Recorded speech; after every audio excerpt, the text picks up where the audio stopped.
Samajwadi party के अध्यक्ष और पूर्व मुख्यमंत्री अखिलेश यादव ने कहा कि 2027 के यूपी विधानसभा चुनाव में इंडिया गठबंधन बना रहेगा।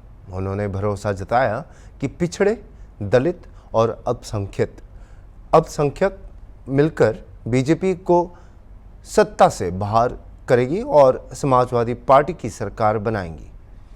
इस पर परिवहन मंत्री दयाशंकर सिंह ने प्रतिक्रिया देते हुए कहा कि अखिलेश यादव को मुख्यमंत्री पद विरासत में मिला था।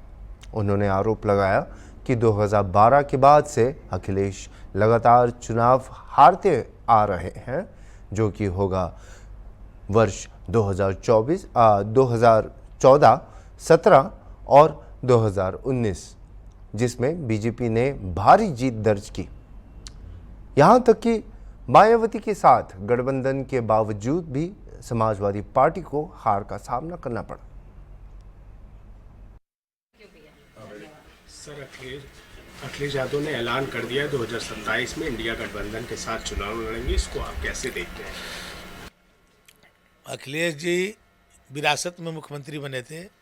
माननीय नेताजी मुलायम सिंह जी ने उनको जो है चुनाव के बाद मुख्यमंत्री को पद से सुभूषित कर दिया 2012 में, और उसके बाद वो लगातार चुनाव हार रहे हैं। 2014 में मुख्यमंत्री थे और उनको पहले तो ज़मीन खिसक गई।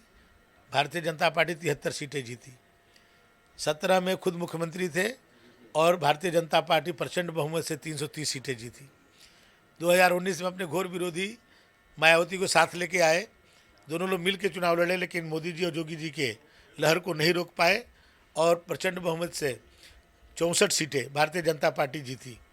और उसके बाद 2022 में वो कहते थे कि 400 सीटें पाएंगे, और जनता ने बता दिया 38 सालों के बाद योगी जी दोबारा कोई मुख्यमंत्री रिपीट होकर के आया तो योगी जी आए। इसलिए लगातार वो हार रहे हैं। वो भी बोले थे उपचुनाव में कि 2027 का सेमीफाइनल है, और आपने देखा है कि जिस तरह से उपचुनाव में 9 में से 7 सीटें भाजपा जीती, और जिस सीट पर वो करहल में MLA थे वो 67,000 वोटों से जीते थे, 13,000 पर सिमट के रह गए। तो जनाधार वो खोते जा रहे हैं। नेताजी के साथ के लोग आज जो है उनके साथ छोड़ते जा रहे हैं। तो इसलिए समाजवादी पार्टी आने वाले दिनों में 50 साल तक कोई सत्ता में आने वाली नहीं है। इसलिए ये हसीन सपने न देखें। आगरा की पोस्टिंग को लेकर सवाल खड़े। आगरा प्रयागराज में जिस तरीके से पोस्टिंग कहा है कि ठाकुरों को ज़्यादा पोस्टिंग दी जा रही, दलितों को कम दी जा रही, इसको आप कैसे देखते हैं? सबसे ज़्यादा उत्पीड़न दलितों का समाजवादी पार्टी की सरकार में हुआ, और तो और खुद मायावती जी का उत्पीड़न समाजवादी पार्टी की सरकार ने किया। तो ये दलित हित ऐसी की बात नहीं कर सकते। बंगाल की घटना को लेकर कह रहे हैं बीजेपी का हाथ था, जो मुर्शिदाबाद में हिंसा हुई, उसको आप कैसे देखते हैं? देखिए, वहाँ की सरकार जानबूझकर के हिंसा करा रही है और